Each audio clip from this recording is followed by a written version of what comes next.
A Tribeca documentary triggers an LGBTQ plus political shitstorm. Also, Reddit is on fire, and not in a good way. And Twitter bans another Musk critic. He treasures free speech, except when it annoys him. From various points on the Eastern Seaboard, I'm Bob Garfield, cuddly sidekick of the Prince of Podcasting, Steve Rosenbaum, and this is Future Forward. Hey, Steve, what you got? I got to say, I like this Bob Uber thing. It's like a Bob on the run. It's almost like a Where's Waldo, but Bob. I think it's good. I like the look. Yeah, where in the world is Bob in San Diego? Yeah, I'm headed for JFK to leave the country for a couple of months, and but of course I didn't want to miss the opportunity to talk to you. So here we are. So let's just start with this Tribeca film, and then we can get into beating on our various tech friends for a few minutes. All right. So I should tell you the story of this film. I know the filmmaker reasonably well. The film titled Chasing Amy. Correct. Chasing Amy, which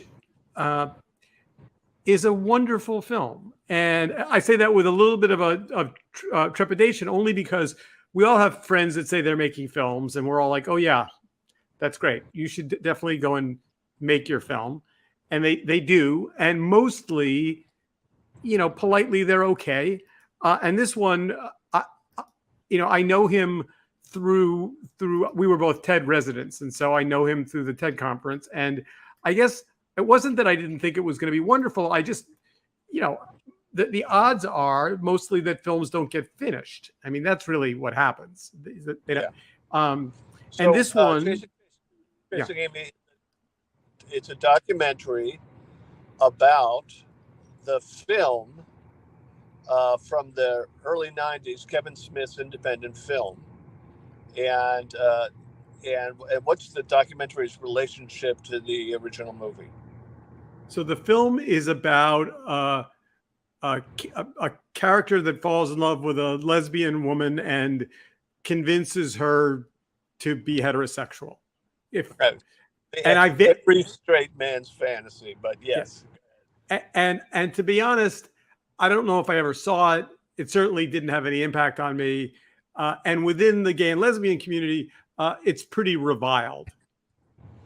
Right, for unsurprising reasons. The idea that Ben Affleck is as charming as he is, has somehow the wizardry to change someone's sexuality just from the strength of his charisma and sex appeal is, it's offensive on the face of it. But that was a different time.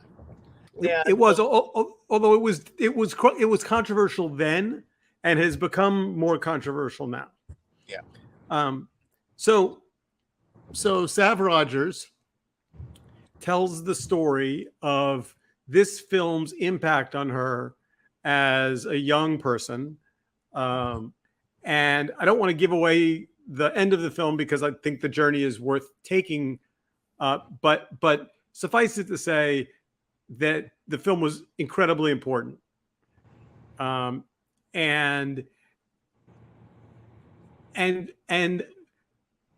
she, I don't know how to, I see, the problem is I don't know how to tell the story for the purposes of the controversy without telling the story.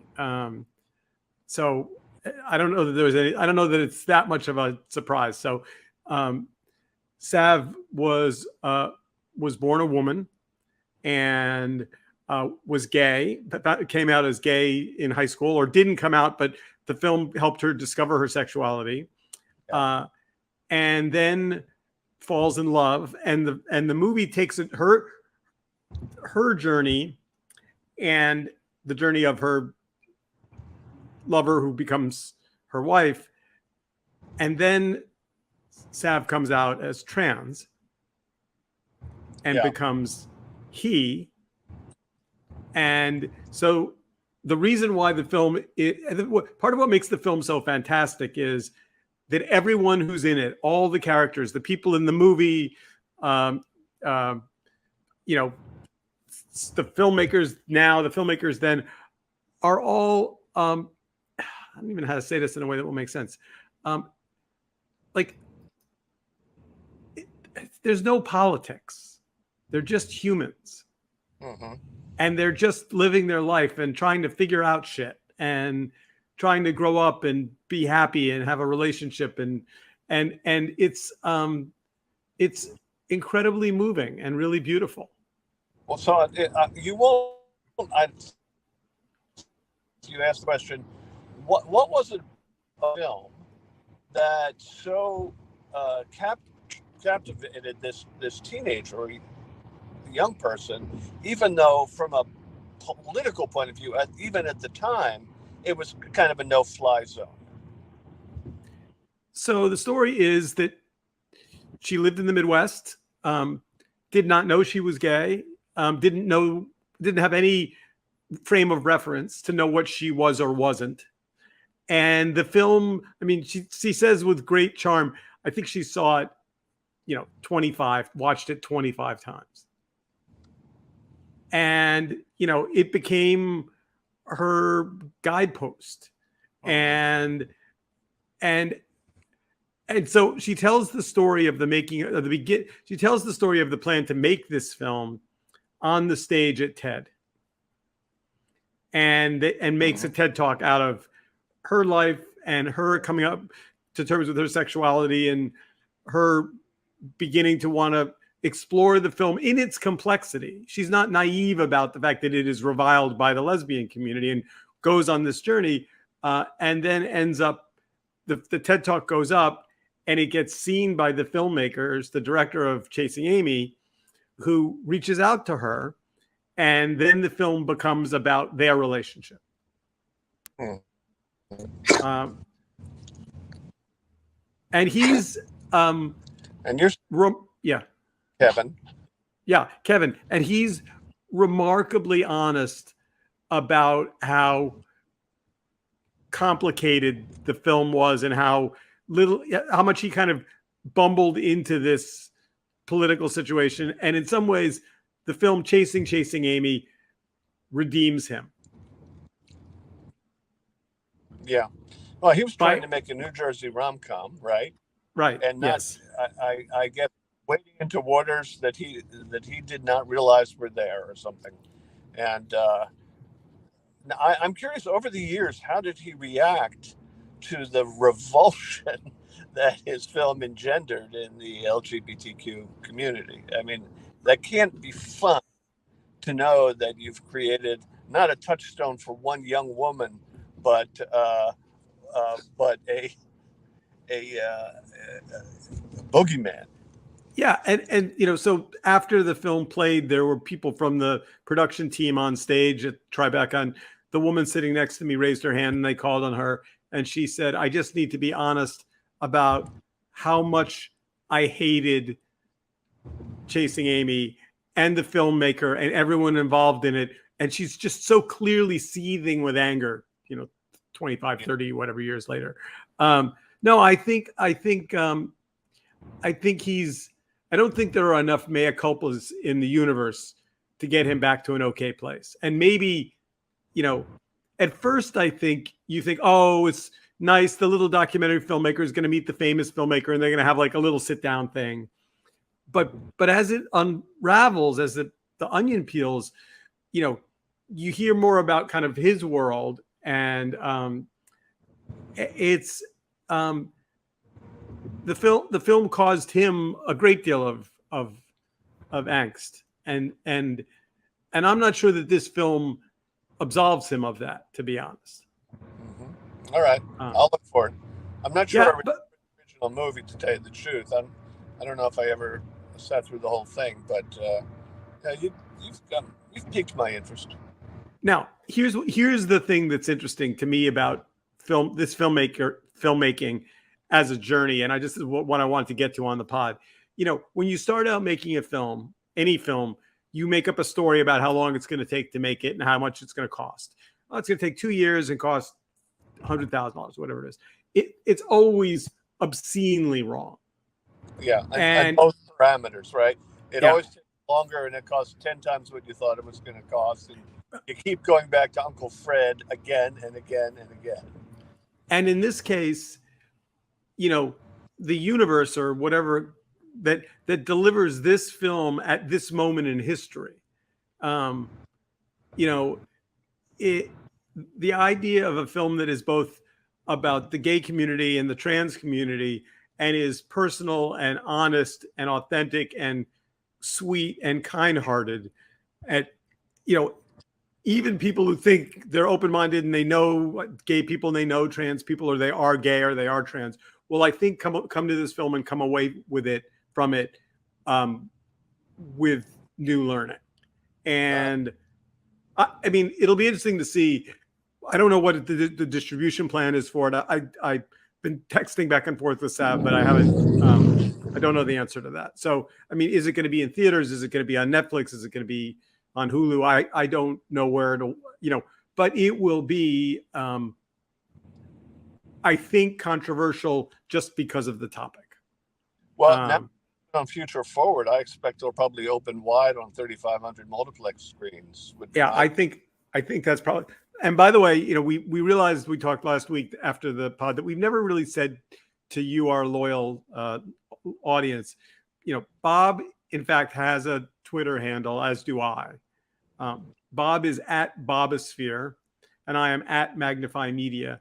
So if you have anything positive about the pod or want to give us positive feedback, just reach out to me. And if you want to say something hateful or abusive or nasty, reach out to Bob. Because I'm so inveterate in the receiving of those hostile emails. I know how to handle them, and it's seldom with violence. Very, very seldom. And by the way, just listeners, know that he's easy to trigger. Like, pick any, you know, send him a clip of any Republican politician, or and he'll just happily go off on that.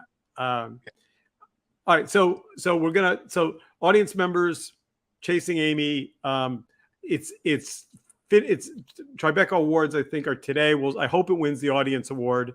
My fingers are crossed for her. It would be for him. It would be a spectacular, important film to get a wider audience. So Tribeca voters, hopefully you do the right thing. All right, let us move on, since we're all planes, trains, and automobiles, and get to this. And by the way, there have been terrific reviews already. I mean, I'll put some in the show notes, but the film has been well reviewed and will continue to be well reviewed, I suspect. All right, so now let's move on to the Reddit story, which is, you know, I don't even know how to say this in a way that won't. I don't believe anyone is really running Reddit. Yeah, well, why don't you briefly describe what Reddit is? A community. It's a corporate-owned thing, but it's community of communities, and all these subgroups have their own Reddit channels, and they are moderated by volunteers who have each of them a significant amount of power. But suddenly they've come under the thumb of headquarters. So to help frame it at all. Yeah, with only one caveat being, as opposed to like Wikipedia, which is volunteers, this is a corporate-owned entity worth hundreds of millions of dollars. I don't even remember what the number is. That they sold a big chunk to the Chinese 2 years ago, which has not been very publicly discussed. But it's owned by Condé Nast, and Condé Nast, which prides itself on beautiful, high-end, well-paid editors, well-paid writers, well-paid photographers. But Reddit, they determined some number of years ago, and very early on they bought it when it was a nascent thing. Nobody gets paid, nobody earns a dime. So all these, quote, volunteers, you know, are there for, I guess, their health and well-being. But there's some anxiety about that, rightly so. Now along comes AI, and you know, the nice, friendly folks at OpenAI need to fill their corpus, as it were. And so they go looking for big piles of data that are free. And they scrape Reddit mercilessly, which gives them just I don't know how the AI sorts out the difference between thoughtful, interesting source quality editorial and then random psychopath nonsense. Clearly it doesn't, which may be the larger problem. And Reddit, corporate owned with shareholders, says, hey, wait a minute. We don't want to be scraped. So our API, which has been free, we are going to put some exorbitant licensing fee on. And they do. API is it's the infrastructure.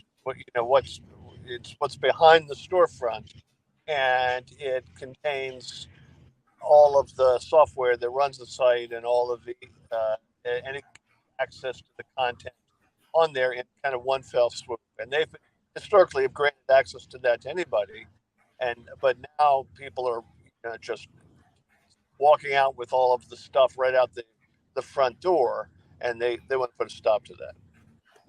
And rather than say we're going to put up a sophisticated set of rules about if you're if you're going to monetize our traffic, pay a fee, which they probably could have done with some sophistication they don't have.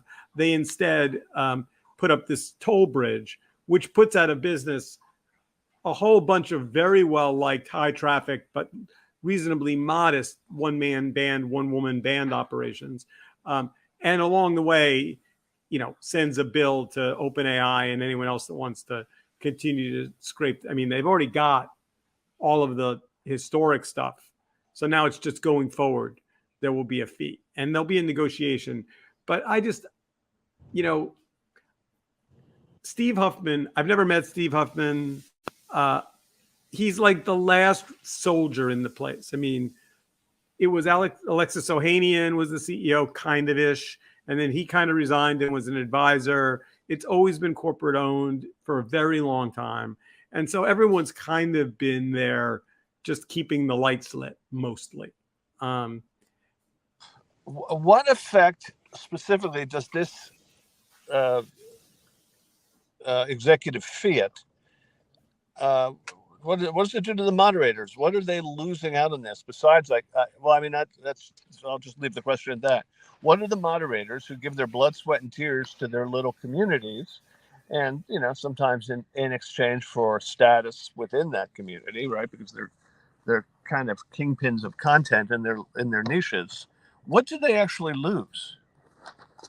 Well, a couple things. So a bunch of the subreddits protested and went and did a blackout, and that has only grown.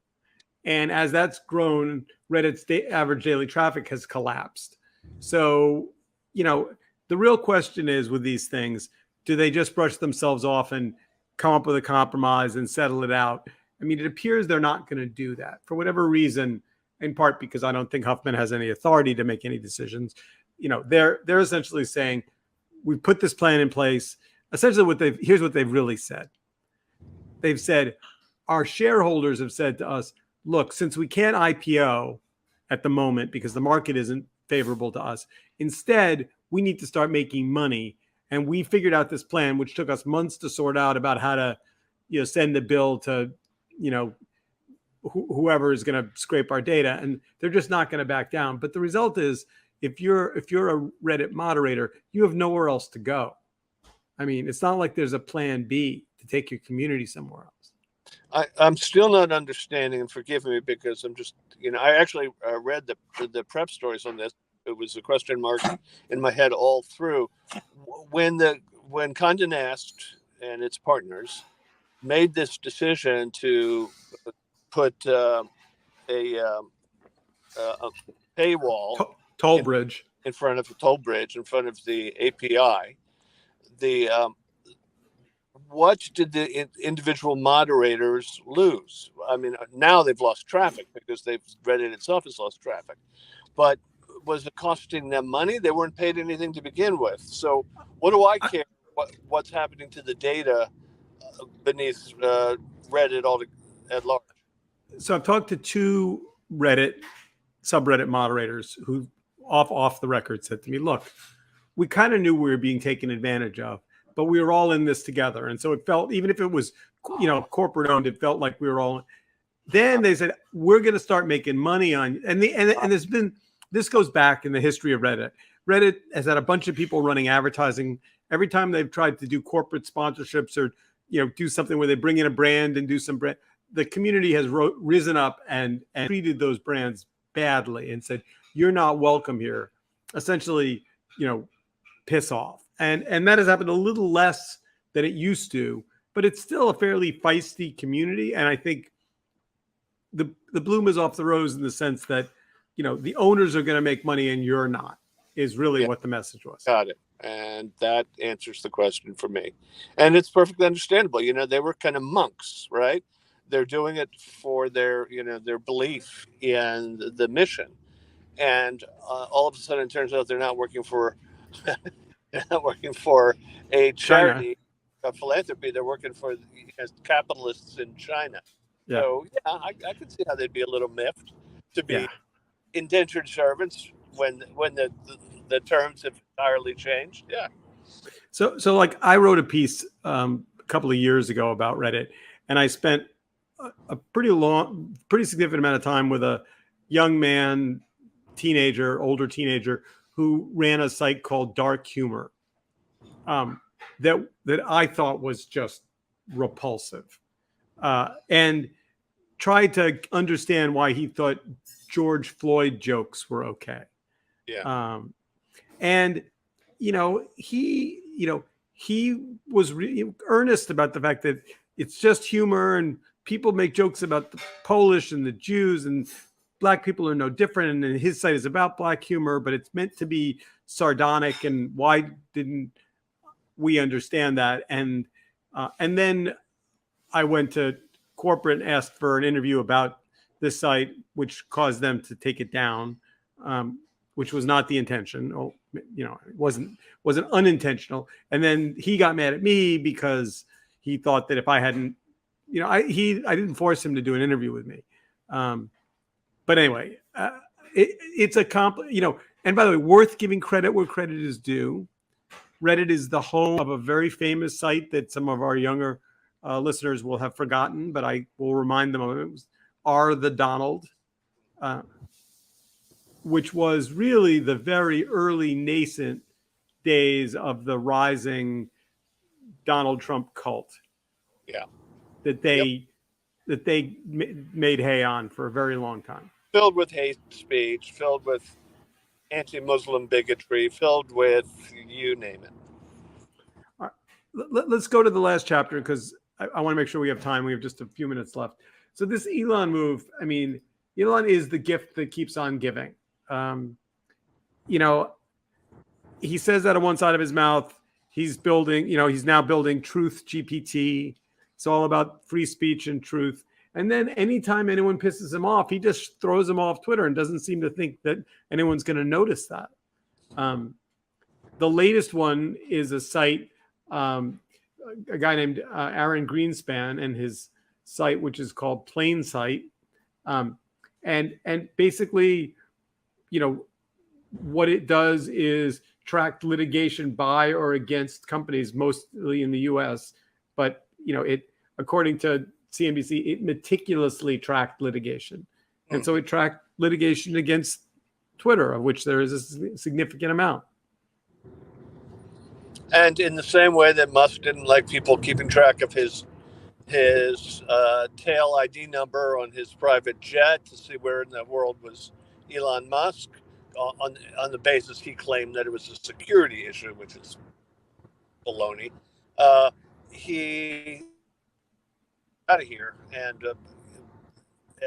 has done so for a bunch of critics of the way he runs the site, of his opinions, of his management style, of his terrible stewardship of Twitter, of the quality of the fit and finish on Teslas.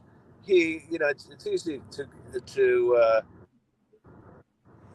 find zone where Elon's concerned. And if you're looking for a bottom line on this, and the hypocrisy or and the childishness of it, is that he's an asshole. It's not complicated story. He's a by virtue of his platform, He can have an impact on a lot of people, and he is an asshole who can have an impact on a lot of people. And that's the story. And we've experienced this quite a bit over the last 6 or 8 years, and we haven't quite figured out what to do with such a person. No, and at the end of the day, I think the thing is, I mean, I don't know about you. I tried to ban myself off of it. I thought I signed up for a bunch of other stuff. I read a bunch of other stuff now, but it still is the most convenient way to either get the zeitgeist of what people are talking about or put something out in the universe that will get feedback. So, I mean, maybe Linda Yarachino will somehow rescue Elon from himself, and he'll be distracted by building a tunnel or a high-speed rail or whatever else he's building, or the brain-computer interface thing that he's Neuralink. Maybe he'll decide that's where he wants to focus. Or he will discover, his new CEO, that being the CEO for Elon Musk is like being Trump's lawyers. It doesn't matter what knowledge and expertise and emotional equilibrium they bring to bear, because he's the one who makes the calls, and it leads to I guess indictments is where it leads to. Yeah, So I'm not optimistic for her chances to change the behavior of a 7-year-old boy trapped in a 50-year-old man's body. Yeah, with a Amex Platinum card at his fingertips. Yep. All right, my friend. Well, you're off to the airport. Fly away. We will schedule this for next week, and we will no longer have you on the Eastern Seaboard. We will have you on another seaboard, and so we're expanding the reach and breadth of the show. So again, I'm going to our Twitter handles are Steve, I'm at Magnify Media, and Bob is at Bobosphere. We both and then Sphere. Bobo and Sphere. Or is it Bobo? Is it Bobo Sphere? I say Bobo, but it's easier when I'm spelling it for people for them to figure out Bobo. Like the clown. Okay. You will get an argument from me. Why? I don't disagree, but because I'm just tired. All right. Well, have a safe flight. See you next week. Take care. Bye.